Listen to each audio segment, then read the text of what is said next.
समय की बात है। बिहार में एक मित्तलपुर नाम का गांव था। यहाँ के सभी लोग बरसों से सिर्फ 2 वक्त की रोटी कमाने में ही जीवन गुजार देते थे। इसी गांव में रहता था एक जवान लकड़हारा जिसका नाम था रजनीश।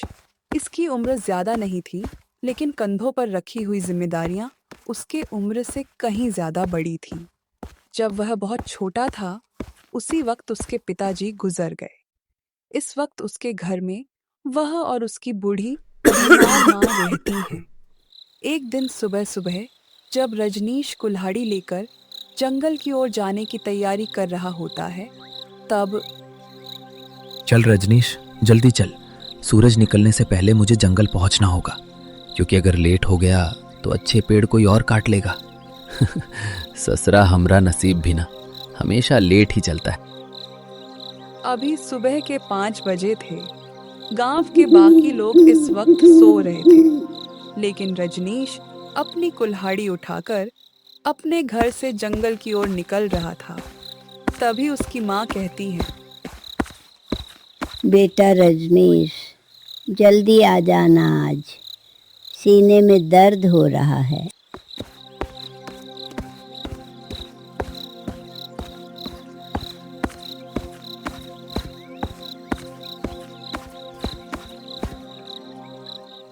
अच्छा ठीक है माँ, मैं जल्दी आने की पूरी कोशिश करूँगा। और हाँ, आते वक्त आपके लिए दवाइयाँ भी लेते आऊँगा। अच्छा माँ, तो अब मुझे चलना चाहिए, वरना लेट हो गया तो ज़्यादा लकड़ियाँ नहीं बिकेंगी। इतना कहकर रजनीश घर से निकल जाता है। रजनीश की दिक्कत यही थी कि वह किसी भी चीज को लेकर बहुत सोचता है, लेकिन उसे यह नहीं पता था कि उसकी यही खूबी उसे एक ही गलती को बार बार दोहराने से रोकती है। जंगल का रास्ता उसके लिए आसान नहीं था। घर से उसे 3 किलोमीटर अंदर चलकर जाना पड़ता, वह भी खाली पेट। जब वह जंगल में पहुंचता है तब चलिए महाराज, जंगल तो पहुंच गए। अब जल्दी जल्दी अच्छी और सूखी हुई पेड़ खोजता हूँ। आधा घंटा यहाँ वहाँ जंगल में भटकने के बाद भी उसे कोई उसके मन का पेड़ नहीं दिखाई पड़ता है, तो वह थककर एक बड़े से पेड़ के नीचे बैठ जाता है। अरे मालिक, आज खाली हाथ भेजने का इरादा है क्या? कम से कम कोई एक अच्छा सूखा पेड़ दे दो भगवान, ताकि कम से कम माँ की दवाई तो खरीद सकूं। तभी अचानक से उसके सामने एक पक्षी आती है। वह कोई साधारण पक्षी नहीं थी। उस चिड़िया को देखकर रजनीश चौंक जाता है। चू चू। अरे भाई, मैं तुम्हें कब से देख रही हूँ। तुम इतनी देर से क्या सोच रहे हो? चिड़िया को बोलते हुए देखकर रजनीश घबरा जाता है और कहता है, अरे बाप रे, तुम बोल सकती हो, लेकिन तुम तो एक चिड़िया हो, ऐसा कैसे हो सकता है? नहीं नहीं, शायद मेरा भ्रम होगा। अरे नहीं नहीं मैक्सी, ये कोई भ्रम नहीं है। मैं सच में बोल सकती हूँ, क्योंकि मैं एक असाधारण चिड़िया हूँ। क्या? सच में? अरे लेकिन तुम कहाँ से आई हो और हमसे क्या चाहती हो? अरे मैक्सी, अभी के लिए बस तुम इतना जान दो कि मैं तुम्हारी किस्मत को बदल सकती हूँ। चिड़िया के इस बात को सुनते ही रजनीश थोड़ा चीड़ के कहता है, अरे यार, पहले तो तुम हमें ये मैक्सी वैक्सी बोलना बंद करो। हमारा नाम रजनीश है, तो तुम हमें रजनीश कहकर बुलाओ। हाँ हाँ ठीक है, जो भी तुम्हारा नाम है, लेकिन मैं तो तुम्हें मैक्सी ही कहकर बुलाऊंगी। और तुमने शायद सुना नहीं कि मैंने तुमसे कहा कि मैं तुम्हारी किस्मत को बदल सकती हूँ, यानी तुम्हें इस गरीबी से बाहर निकाल सकती हूँ। क्या सच में? तुम मुझे इस गरीबी से निकाल सकती हो? मैं क्या तुम्हें इतना बड़ा बुद्धू दिखता हूँ जो एक चिड़िया के कहने पर इस बात को मान लूंगा? और हाँ, तुम मुझे ये फालतू मैक्सी कह के मत बुलाओ, समझी? अब तो चाहे जो भी हो जाए, मैं तो तुम्हें मैक्सी ही कहकर बुलाऊंगी। Maxi, maxi, maxi. और अगर तुम्हें मेरी बातों पर विश्वास नहीं हो रहा है, तो बताओ मैं ऐसा क्या करूं कि तुम्हें मेरी बातों पर विश्वास हो जाए? अबे यार, लगता है तुम नहीं समझोगी। अच्छा तो ठीक है, मैं इस जंगल में कोई बढ़िया सा सूखा पेड़ ढूंढ रहा हूँ, जिसे काट के आज मैं अपने माँ के लिए दवाई खरीदूंगा। अगर तुम सच में मेरी मदद कर सकती हो तो मैं तुम्हें 25 मिनट का समय देता हूँ। जाओ और कोई बढ़िया सा सूखा पेड़ ढूंढ के आओ। रजनीश की बातों को सुनते हुए वह चिड़िया कहती है। अच्छा ठीक है मैक्सी, इस काम को करने के लिए तुमने मुझे 25 मिनट का समय दिया है। मैं इसे 10 मिनट में करके दिखाऊंगी। चलो तो फिर मैं चलती हूँ। टाटा, काम को पूरा करने के बाद मिलते हैं। अरे यार, तुम रजनीश नहीं बोल सकती क्या? नहीं नहीं, मैं वो नहीं कह सकती। अच्छा तो मैं आती हूँ। हाँ हाँ ठीक है, जल्दी आना। फिर वह चिड़िया वहां से उड़ जाती है और पूरे जंगल को उड़कर वह बहुत सारे सूखे हुए पेड़ों का पता लगा लेती है।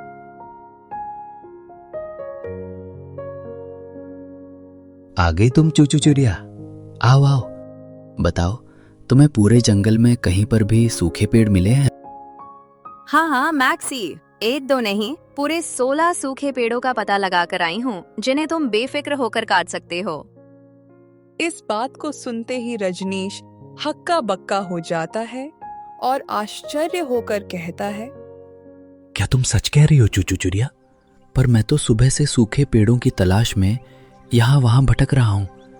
मुझे तो एक भी पेड़ नजर नहीं आया। हाँ, ऐसा इसलिए है क्योंकि सारे सूखे हुए पेड़ जंगल के बहुत अंदर हैं, इसलिए तुम्हें वो नहीं मिले। तुम्हारा बहुत बहुत धन्यवाद चूचू चिड़िया।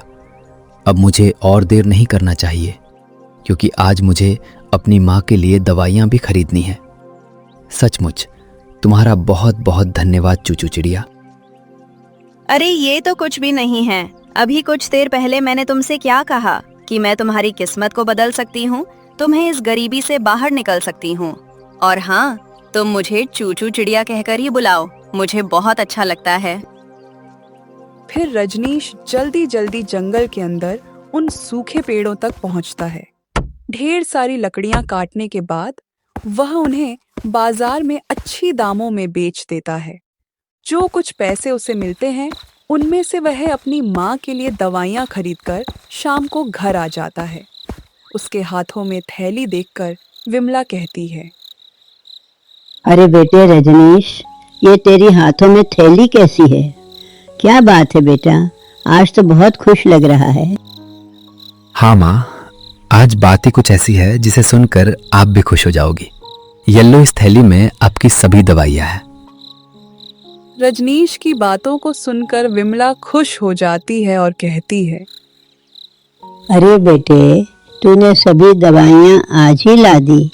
तेरे पास इतने रुपए कहाँ से आए? हाँ माँ, मैं आपको सारी बातें बताऊंगा। पहले आप मेरे लिए और अपने लिए फटाफट खाना लगा दो। खाना खाकर आराम से बातें करेंगे। विमला बहुत खुश जाती है और फटाफट खाना लगा देती है। खाना खाने के बाद बेटे, अब तो हमने खाना भी खा लिया। अब तो बता दे कि ये सब तूने कैसे किया? अरे माँ, आज तो बस यूं समझ लो कि मेरे साथ चमत्कार हुआ है। आज जब सूखे पेड़ ढूंढते हुए मैं थककर एक पेड़ के नीचे बैठ गया, तभी अचानक मेरे सामने एक रहस्यमय चिड़िया आई जो हम इंसानों जैसा बात कर सकती है। बस उसी की वजह से आज ये सब हो पाया है। यह सुनते ही विमला चौंक जाती है और कहती है। क्या सच में ऐसा हुआ बेटे रजनीश? हम सच में बहुत खुश नसीब है बेटे। उसे जरूर भगवान ने हमारी मदद करने के लिए भेजा होगा। लेकिन बेटे, उसने तेरी मदद किस प्रकार से की? हाँ माँ, सच में ऐसा ही हुआ था। उससे मैंने कहा कि मैं सूखे पेड़ों के तलाश में हूँ जो मुझे नहीं मिल रहे हैं। तो उसने सिर्फ 10 मिनट में बहुत सारे सूखे पेड़ों को ढूंढ निकाला, जिसे काट के बाजार में अच्छे दामों में बेचकर मैं आपकी दवाइयाँ लेकर आया हूँ। और मैं आपको पता है उसने मुझसे क्या कहा? हाँ बेटा, बताओ, उसने तुमसे और क्या कहा? माँ, उसने मुझसे बोला कि वो मुझे इस गरीबी से बाहर निकल सकती है। क्या सच में? लेकिन वह ये कैसे करेगी? हाँ माँ, यही तो मुझे भी नहीं समझ में आ रहा है। जंगल में तो इतने सारे सूखे पेड़ भी नहीं हैं, फिर वो ये कैसे करेगी?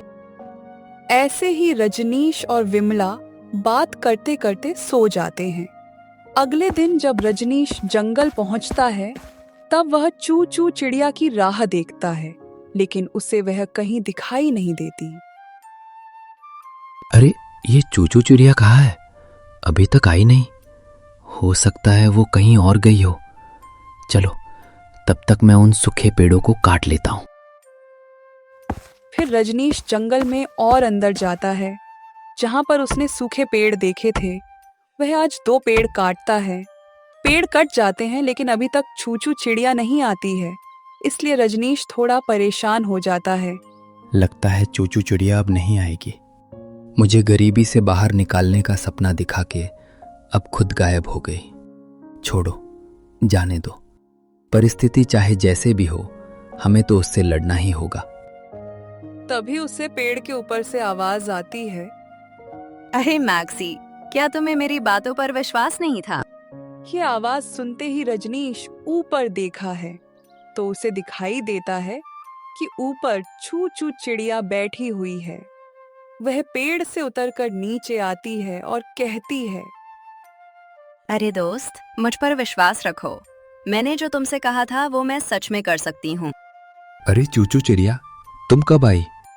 मैं तो सोच रहा था कि तुम मुझे गरीबी से निकलने का सपना दिखाकर चली गई। नहीं दोस्त, आज मैं तुम्हारे काम के सिलसिले में ही थोड़ी दूर गई थी। जब वापस आई तो तुम यहीं बैठे थे। अच्छा सुनो, आज तुमने जो भी पेड़ काटे हो उसे दूसरे गांव के बाजार में जाकर बेचना।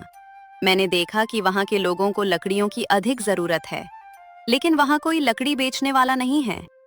यह सुन रजनीश कहता है, क्या तुम सच कह रही हो चूचू चिड़िया? हाँ यार टैक्सी, तुम्हें हमारी बातों पर विश्वास नहीं है? अबे यार, अब तुम फिर से हमारे नाम का अकरा बकरा बना रही हो। हमारा नाम रजनीश है, तो तुम हमें रजनीश कहकर काहे नहीं बुलाती हो? हाँ, अब तुम हमारे दोस्त हो, तो हमारा जो मन करेगा हम तुम्हें कहकर बुलाएंगे। तुम्हारा जो मन करे तुम हमें कह सकते हो। अच्छा ये सब छोड़ो, कल मैं तुम्हें अपने बारे में कुछ बातें बताऊंगी, तो इसलिए थोड़ा जल्दी आ जाना। अब जल्दी जल्दी इन लकड़ियों को लेकर जाओ और अच्छी दामों में बेच दो। ठीक है चूचू चिड़िया, तुम्हारा बहुत बहुत धन्यवाद। और हाँ, कल मैं याद से जल्दी आ जाऊंगा। फिर रजनीश अपनी लकड़ियां लेकर पास के गांव में जाता है।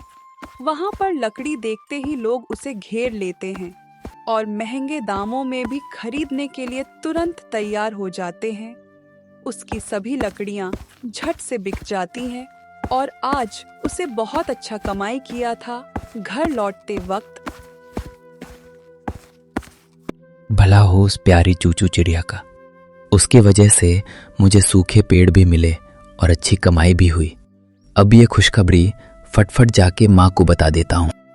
रजनीश बहुत जल्दी जल्दी अपने घर की ओर बढ़ रहा था, क्योंकि उसे अपनी माँ को यह खुशखबरी देनी थी। जब उसने यह खुशखबरी विमला को बताई तो वह हैरानी से कहती है, ये तो बहुत अच्छी चीज़ हुई बेटा, लेकिन बेटा एक बात का ध्यान रखना कि जंगल में कुछ ही सूखे पेड़ होंगे। उन्हें काटने के बाद तुम्हें और पेड़ शायद ही मिलेंगे। इसलिए जो भी पैसे तुम्हारे पास हैं उन्हें बहुत सोच समझकर खर्च करना।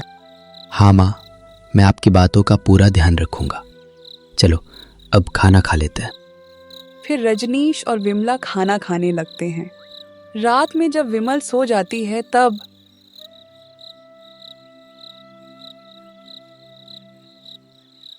माँ की बात तो एकदम सही है।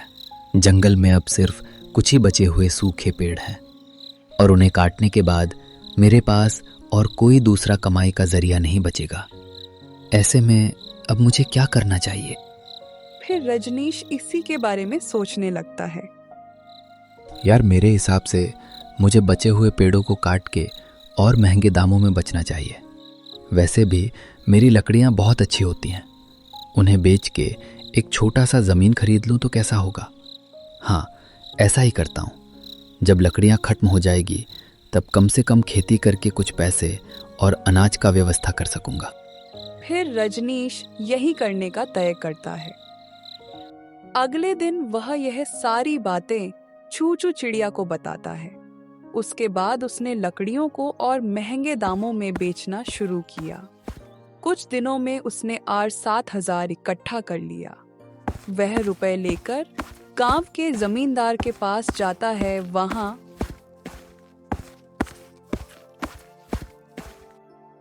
अरे आओ आओ रजनीश बेटा, कहो कैसे आना हुआ। नमस्ते चाचा जी, आपसे ज़रा ज़रूरी काम था, इसलिए चलाया। आप इस वक्त खाली है ना? अगर नहीं है तो कोई बात नहीं, मैं शाम को आ जाऊंगा। हाँ, वैसे एक जगह काम से तो जाना है, लेकिन अब तुम कह रहे हो कि तुम भी किसी जरूरी काम से आए हो, तो पहले तुम्हारा काम निपटा लूंगा, फिर आराम से वहां चला जाऊंगा। बताओ बेटा, क्या काम है? वो दरअसल चाचा जी, मैंने सुना था कि गांव के पीछे वाले खेत में जो आपकी थोड़ी ज़मीन है वो आप बेचना चाहते हैं, तो बस उसी के बारे में बात करने आया हूँ। हाँ बेटा, तुमने सही सुना है। बताओ, क्या तुम वह जमीन खरीदना चाहते हो? हाँ चाचा जी, ऐसा ही कुछ सोच रहा हूँ। अरे बेटा, इसमें सोचना क्या है, चलो वहीं पर देख लो और समझ लो। तुम तो हमारे बेटे जैसे हो, तुम्हें कम रुपए में दे दूंगा। ठीक है चाचा जी, चलिए। फिर रजनीश और जमींदार वहां उसे खेत में जाते हैं। बताओ बेटा रजनीश, तुम्हें खेत कैसा लगा? खेत तो बहुत बढ़िया है चाचा जी, आप बताइए कितने में बेचेंगे? अब इसमें बताना क्या है बेटा, कोई और होता तो उसे 8,000 रुपए में देता, लेकिन तुम तो हमारे अपने हो, इसलिए 6,000 रुपए में दे दूंगा। यह सुनते हैं रजनीश अपने मन में सोचने लगता है। अरे ये तो बहुत अच्छा होगा। जमीन खरीदने के बाद जो कुछ पैसे बचेंगे उससे मैं कुछ बीजे खरीद लूंगा। इतने में जमींदार कहता है, क्या बात है बेटा, किस सोच में डूब गए? नहीं चाचा जी, कुछ नहीं, मैं बस यही सोच रहा था कि जमीन खरीद लूं। अरे तो बेटा, इस शुभ काम में देरी किस बात की? चलो अभी सारे कागजात तुम्हारा नाम करवा देता हूँ।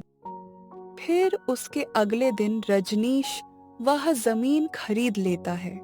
सारे कागजात का काम पूरा करके जब वह इस बारे में विमला से कहता है, तब माँ, आपके लिए एक उपहार है। कैसा उपहार बेटा? यहाँ नहीं माँ, चलो आपको कहीं लेकर चलता हूँ। अरे बेटा, लेकिन अभी मुझे घर के काम करने हैं। नहीं माँ, पहले आप मेरे साथ चलिए, काम तो होता रहेगा। फिर रजनीश अपनी माँ को लेकर उसे खेत की ओर जाता है। वहां पहुंचने के बाद, अरे बेटा, तू मुझे यहाँ लेकर क्यों आ गया? मैंने तुझे कहा ना कि अभी घर पर बहुत काम पड़ा हुआ है, जो मुझे जल्दी जल्दी करके खत्म है। अरे माँ, आप थोड़ा शांत हो जाइए। मुझे आप ये बताओ कि ये खेत आपको कैसा लगा? अरे बेटा, खेत तो बहुत बढ़िया है, लेकिन ये सब तुम मुझसे क्यों पूछ रहा है? क्योंकि माँ, घर पर मैं जिस उपहार की बात कर रहा था वो उपहार यही खेत है। हाँ माँ, अब ये हमारा अपना खेत है। मैंने कल ही इसे जमींदार चाचा से खरीदा है। क्या तू सच कह रहा है बेटा? हे भगवान, आपको मेरा कोटि कोटि प्रणाम। आपका आशीर्वाद से आज मेरे बेटे ने यह इतना सुंदर खेत खरीदा है। इस पर हम सोने जैसी फसल उगाएंगे। तुझे पता है बेटा, आज अगर तेरे पिताजी जिंदा होते तो उनकी आंखों में भी खुशी के आंसू होते। हाँ माँ, कोई बात नहीं। क्या पता पिताजी ऊपर से बैठकर हमको देख रहे हों और हमें बधाइयाँ दे रहे हों। ऐसी खुशी में दिन ढल जाती है। अगले दिन जब रजनीश चूचू चिड़िया को इन सभी चीजों के बारे में बताता है, तब वाह मैक्सी वाह, यार तुम तो कमाल कर दिए। हाँ छोटी चिड़िया, तुम्हें पता है कल न जाने कितने सालों बाद मैंने मेरी माँ की आंखों में एक अलग खुशी देखी। अच्छा सुनो, ये जो तुमने किया वो सच में बहुत ही अच्छा काम है। मैंने कल इस पूरे जंगल को अच्छे से देखा। इसमें और सिर्फ 22 सूखे पेड़ हैं। तो अब तुम्हारा आगे का क्या प्लान है? सबसे पहले तो इस जानकारी के लिए धन्यवाद। अगर मैं सच बताऊं तो मैंने केवल 4 पेड़ों से 7,000 रुपए कमाई की, यानी एक पेड़ के पीछे 1,700 रुपए के आसपास की आमदनी होती है। तुम्हारे कहने के मुताबिक हमारे पास और 22 सूखे पेड़ हैं। यानी अगर एक पेड़ से हमें 1500 रुपए भी मिलते हैं तो सभी पेड़ों को बेचने के बाद मेरे पास 30,000 के आसपास रुपए होंगे। तो अब तुम बताओ कि तुम्हारे हिसाब से मुझे उन 30,000 रुपए को कैसे इस्तेमाल करना चाहिए। देखो, मेरे हिसाब से तो तुम्हें सबसे पहले 10,000 रुपए बचत में रखना चाहिए। मतलब जब कभी भी अचानक से पैसों की जरूरत आने पड़े तब वो पैसे काम आएंगे। 5,000 रुपए से तुम अपना घर चलाओगे। बचे हुए 10,000 रुपए से तुम और जमीन खरीदो। 5,000 रुपए से उनमें लगाने के लिए फसलों के बीजों की खरीदारी और उनमें काम करने वाले मजदूरों को दिहाड़ी दोगे। लेकिन हाँ, तुम्हें इन सभी पैसों को कम से कम 5 महीने तक चलाना होगा, क्योंकि फसल को तैयार होने में कम से कम 5 से 6 महीनों का वक्त तो लग ही जाएगा। छूछू चिड़िया के हिसाब से सुनकर रजनीश हक्का बक्का हो जाता है और हैरानी से कहता है, अबे यार, तुमने तो किसी स्कूल में गणित पढ़ाने वाली किसी टीचर की तरह सभी चीजों का एकदम सही प्लान बना दी। तो क्या मैं ऐसी वैसी चिड़िया थोड़ी ना हूँ? मैं सबसे अलग और अनोखी हूँ। हाँ, अब तो मुझे भी ऐसा ही लगता है कि तुम सबसे अलग और अनोखी चिड़िया हो। तुम्हारा बहुत बहुत धन्यवाद मैक्सी, लेकिन अब बातों में ज्यादा समय बर्बाद मत करो और काम शुरू करो। उसे दिन के बाद रजनीश ने ठीक वैसा ही किया जैसे कि उसे चूचू चिड़िया ने करने को कहा था। उसने एक एक करके उन सभी 22 पेड़ों को काटा और उन्हें बाजार में बेचने के बाद उसके पास पूरे 26,000 रुपए होते हैं। और ऐसा इसलिए क्योंकि रजनीश ने लकड़ियों के दाम की कीमत और बढ़ा दी थी। फिर उसने RS 1000 अपने बचत खाते में रख दिए। RS 5,000 से खर्च चलाने का निर्णय लिया। बचे हुए 16,000 से उसने और जमीन खरीदी और 5,000 से खेतों में लगाने के लिए फसलों के बीज और उनमें काम करने वाले मजदूरों को दिहाड़ी देने का सोचा। मेरी प्यारी चूचू चिड़िया, मैंने ठीक वैसा ही किया जैसा कि तुमने मुझे करने को कहा था। अब हमारे पास और भी ज्यादा खेत है। अरे वाह मैक्सी, ये तुमने तो कमाल कर दिया। अच्छा, तुम्हारे पास ये एक्स्ट्रा पैसे कहाँ से आए? हाँ चूचू चिड़िया, तो बात ऐसी है कि जब मैं लकड़ियाँ बेचने बगल के गांव में जाता था तब मैंने देखा कि लोगों को मेरी लकड़ियाँ बहुत पसंद आ रही हैं और उनकी क्वालिटी भी बहुत अच्छी है। इसलिए मैंने लकड़ियों की कीमत थोड़े रुपए से बढ़ा दी थी, इसलिए ये कुछ रुपए एक्स्ट्रा है। बहुत बढ़िया मैक्सी, तुम्हारा दिमाग तो एकदम बड़े व्यापारियों वाला है। अच्छा, तो अब तुम्हारा आगे का क्या प्लान है? सबसे पहले तो मैं तुम्हारा शुक्रगुजार करता हूँ चूचू चिड़िया। मेरे हिसाब से तो अब मुझे थोड़ी सी करीब 30 से 35% खेत में सब्जियां लगानी चाहिए, जिन्हें बाजार में बेचकर मैं अपना घर खर्च चलाऊंगा। और बचे हुए 65 से 70% खेत में गेहूं चावल की खेती करूंगा, जिन्हें मैं शहर के बड़े व्यापारियों को बेचूंगा। अच्छा, तो अब तुम बताओ कि तुम्हारे हिसाब से ये प्लान कैसा है और इसे और अच्छा या बेहतर कैसे बनाया जा सकता है? वाह मैक्सी, ये तो सच में कमाल का प्लान है। लेकिन इस प्लान को और बेहतर बनाने के लिए तुम अपने खेत में हर 4 फीट की दूरी पर सफेदा का पेड़ लगा सकते हो, जिसका इस्तेमाल फर्नीचर, प्लाईवुड इत्यादि जैसी चीजों में किया जाता है। बाजार में ये बहुत महंगी बिकती है, लेकिन हाँ, इसे तैयार होने में 3 से 4 साल का वक्त लग जाता है।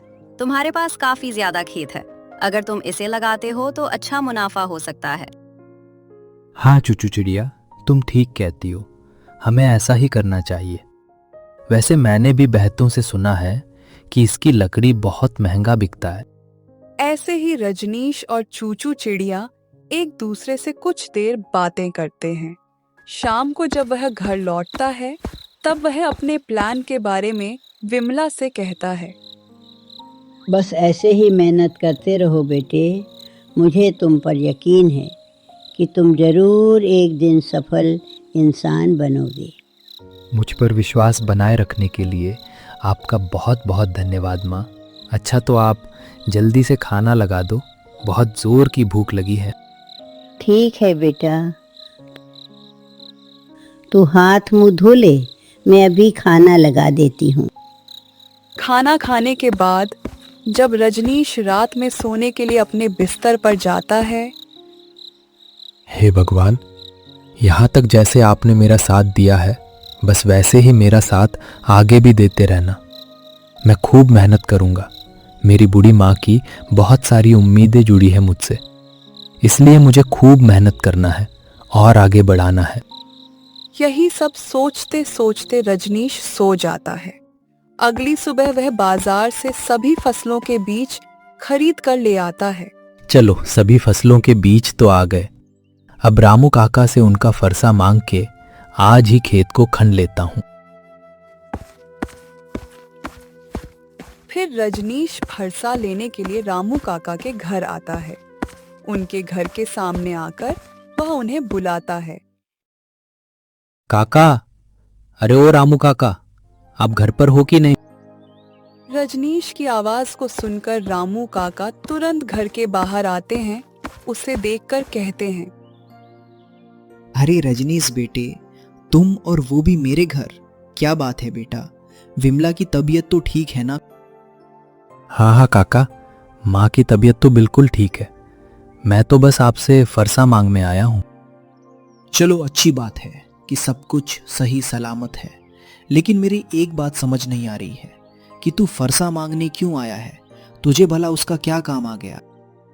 अरे रामू काका, क्या आपको नहीं पता कि पिछले महीने हमने एक छोटा सा खेत खरीदा है, तो बस उसी को खनकर फसलों के बीज लगाने थे। अच्छा हाँ, तूने सही कहा, वो जरा दिमाग से उतर गया था। क्या करूं, बुढ़ा हो गया हूं ना, तो याददाश्त थोड़ी कमजोर हो गई है। हाँ काका, मैं समझ सकता हूँ, लेकिन आप चिंता मत करिए। जब मैं सफल बन जाऊंगा तब अपनी माँ के साथ साथ आपका भी देखभाल करूंगा। अरे बेटा, वो तो तू अभी भी करता है, लेकिन मेरा आशीर्वाद है कि तू जल्द से जल्द सफल बनेगा। अच्छा, घर के पीछे कोने में फरसा रखा हुआ है, जाकर ले ले और बिना समय बर्बाद किए काम कर ले। ठीक है काका, आपका बहुत बहुत धन्यवाद। कोई बात नहीं बेटे, और किसी चीज़ की ज़रूरत हो तो बिना किसी हिचकिचाहट के मुझे बता देना। ठीक है काका। फिर रजनीश वहां से फरसा लेकर अपने खेत में वापस आ जाता है। वह खेत खन रहा होता है।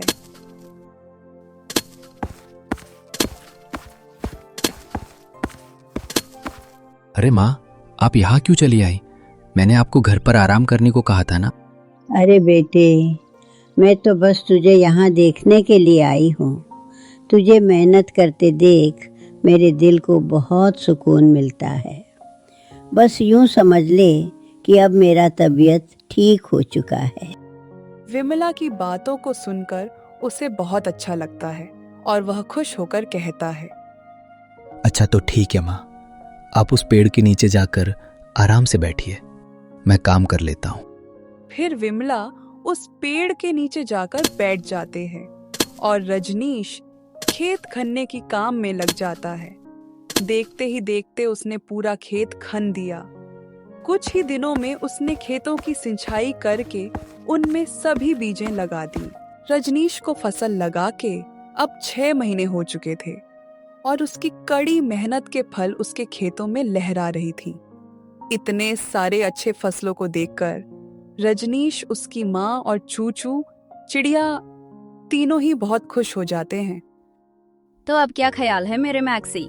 फसल पूरी तरह से तैयार हो चुकी है, बताओ बताओ। अरे यार, जल्दी बताओ। अरे थोड़ी देर ठहर जाओ मेरी प्यारी चूचू चिड़िया। हाँ, तो जैसा कि हमने पहले ही सोचा था, जितना भी चावल होगा उसमें से कुछ हम अपने लिए रखकर बाकी के मैं शहर में जाकर किसी अच्छे व्यापारी को अच्छे दामों में बेच दूंगा। रही बात सब्जियों की, तो उन्हें हम अपनी सब्जियों की दुकान पर बेच देंगे और सफेदा के पेड़ भी काफी तेजी से बड़े हो रहे हैं। आने वाले कुछ ही समय में वो भी तैयार हो जाएंगे, तो हम उन्हें भी तुम्हारे के अनुसार शहर में किसी अच्छे होलसेलर को बेच देंगे। तुम्हारे इस बात को सुनकर मुझे काफी अच्छा लगा कि तुम मेरी बातों का कितना सम्मान करते हो। चलो तो फिर ठीक है, अब फसलों को काटने की तैयारी शुरू कर देनी चाहिए। हाँ, तुम सही कह रही हो। अगर अच्छे फसलों को सही समय पर नहीं काटा गया तो बाजार में उनकी अच्छी कीमत नहीं मिलती। फिर रजनीश अपनी फसलों की कटाई करने लगता है और यहाँ चूचू चिड़िया और विमला दोनों मिलकर उन फसलों को खेत की एक तरफ अच्छे से रखते हैं। ऐसे ही 2 दिनों में रजनीश ने सभी फसलों को काट कर अच्छे से पैक करके शहर में ले जाकर व्यापारियों से बहुत अच्छे दामों में उन्हें बेच दिया। रजनीश जी, आपकी चावल तो बहुत ही उत्तम क्वालिटी की है। कृपया अगली बार से अपनी सभी चावलों की फसल मुझे ही देना। मैं आपसे अन्य व्यापारियों के मुकाबले 5 रुपए प्रति किलो के पीछे बेसी दाम में खरीदूंगा। बिल्कुल झिंगुरलाल जी, अगली बार से मैं अपनी सारी फसलें आपको ही दूंगा। अच्छा, तो अब मैं चलता हूँ, घर पर माँ को खुशखबरी भी तो देनी है। रजनीश की चावल की फसल कुल मिलाकर 5 कुंटल थी। उसने उन्हें शहर में 2-3 व्यापारियों को बेची। पूरी फसल को बेच के उसने 45 लाख रुपए कमा लिए थे। जब उसने इस बात को अपनी माँ से बताया तब ये तू क्या बोल रहा है बेटा? मुझे तो विश्वास ही नहीं हो पा रहा है। अरे मैक्सी, तुमने तो कमाल कर दिया मेरे दोस्त। अरे, आप दोनों सिर्फ मुझे शाबाशी मत दो, इसके पीछे हम तीनों का बराबर मेहनत है। माँ, इन पैसों को आप संभाल कर रख दो, तब तक मैं अपनी खेत में जाकर आता हूँ। मैं भी चलूं साथ में? हाँ, क्यों नहीं, आओ चलो चलते हैं।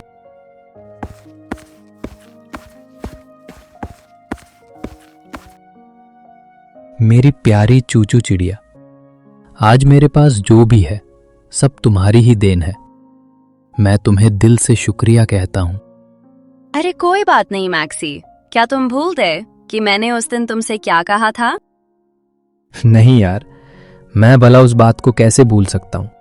मुझे बहुत अच्छे से याद है कि तुमने मुझसे कहा था कि तुम मुझे इस गरीबी से बाहर निकल सकती हो, और देखो तो तुमने ये कर दिखाया। तुम्हारी याददाश्त काफी अच्छी है मैक्सी। अच्छा, इन सभी बातों को छोड़ो, अब मुझे ये बताओ कि तुम इन रुपयों का क्या करोगे? अरे यार, वही करूंगा जो तुम मुझे करने को कहोगी। बहुत बढ़िया मेरे दोस्त, तो अब मेरी बात को ध्यान से सुनो। आने वाले 3 से 4 साल में सोने और चांदी की कीमत 4 गुना ज्यादा होने वाली है। तो अब मेरे हिसाब से तुम्हें 15 लाख रुपए सोनी और चांदी में निवेश करने चाहिए। 10 लाख रुपए से तुम्हें और खेत खरीदना चाहिए। बचे हुए 20 लाख को संभाल कर रखना चाहिए, क्योंकि जीवन में समय एक सा कभी नहीं रहता है। तो जब भी समस्या आए, उन्हें उस वक्त इस्तेमाल करना। ठीक है चूचू चिड़िया, मैं ऐसा ही करूंगा। हाँ, तो अब तुम्हें करोड़पति बनने से कोई नहीं रोक सकता।